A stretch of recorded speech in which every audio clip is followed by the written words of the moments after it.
The word Islam means surrender, submission, and obedience. Surrender, submission, and obedience to whom? The creator of the heavens and the earth. You can say Allah, or you can say the creator. You can say the source of creation. You can say the principle behind existence. You can say all those attributes belong to the creator, the all-wise, the all-knowing, the absolute, the eternal, the one upon whom all depends, while the creator depends upon none. We say Allah, Allah, because in the Arabic language this is a very clear nomenclature. So you see, if I said God, if I spell it backwards, what is it? See? And that's why some people might even take a dog as God. I mean, after all, if a dog is a man's best friend, he could become his God.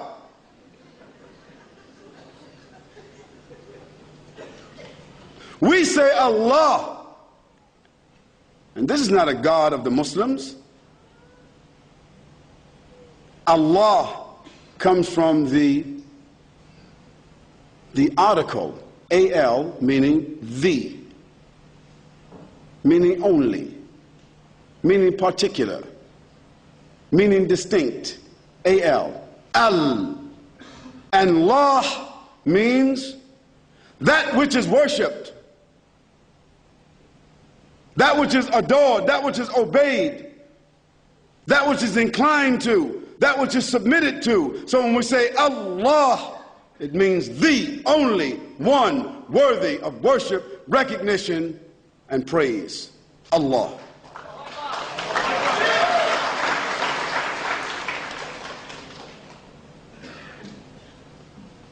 We say Allah because in the Arabic word this means uniqueness and without gender.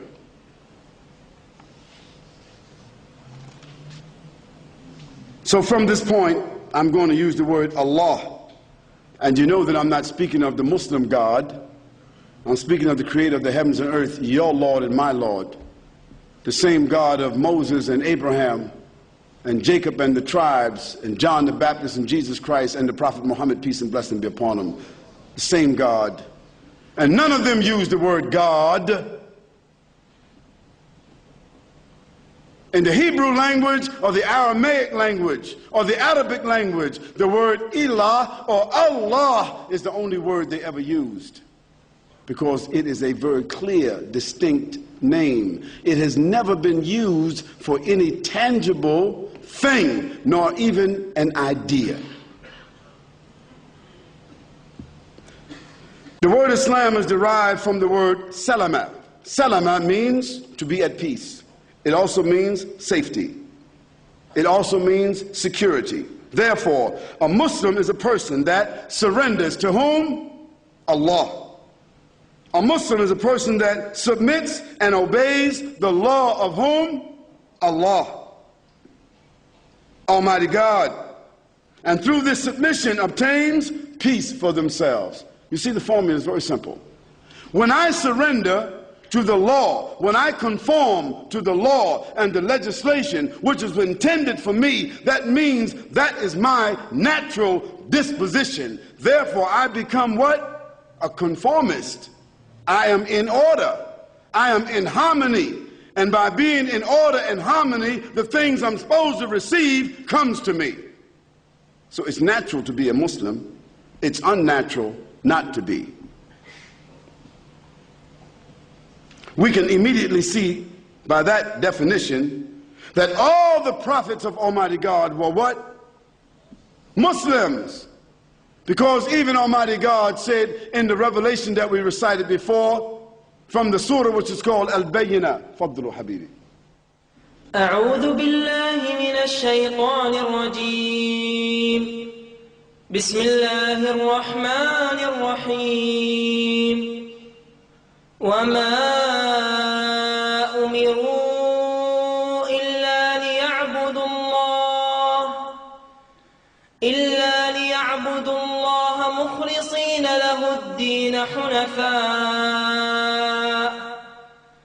ويقيموا الصلاة ويؤتوا الزكاة وذلك دين القيمة. This verse from the Quran says, وَمَا أُمِرُوا إِلَّا لِيَعْبُدُوا اللَّهَ مُخْلِصِينَ لَهُ الدِّينَ حُنَفَاءَ وَيُقِيمُوا الصَّلَاةَ وَيُؤْتُوا الزَّكَاةَ وَذَلِكَ دِينُ الْقَيِّمَةِ.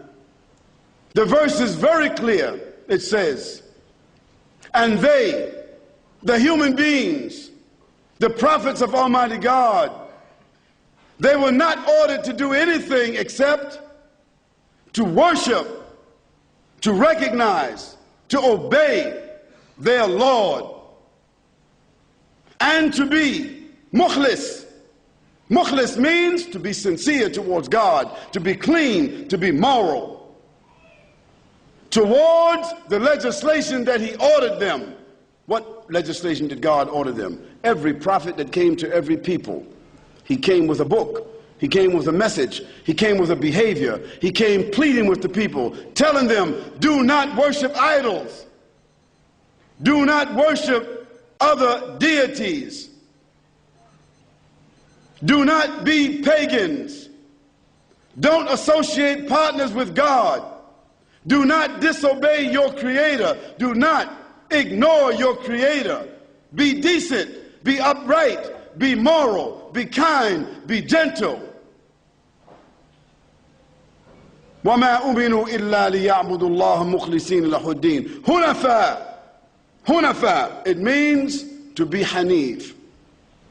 Hanif means being straight with God, not allowing any interference between you and God, no partners, no associates, holding your relation with God sacred, and therefore what God has ordered you to do, to put that order before every other order. This is called Hanifa. And to establish prayer. Because after all, what can we do for God? What can we do for the one that created us? What can we do? If your mother and father gave birth to you, taught you all what your mother did for you while you were young, staying up at night while she suffered with you, through school, through college, and after you finish, they become old and you put them inside of a old age home, a retirement home. Shame on you. What can you do for your parents after they did all of that for you? What can you do for them? Nothing. Then what can we do for God? Nothing. Except to worship Him, to acknowledge Him, to conform to His law. Our yuqimu salah, to establish the prayer in your lives, and to be charitable. Wa yu'tu zakah. And God said, being decent towards God and being decent towards the human beings, وَذَلِكَ دِينُ الْقَيِّمَةِ. This is the right way.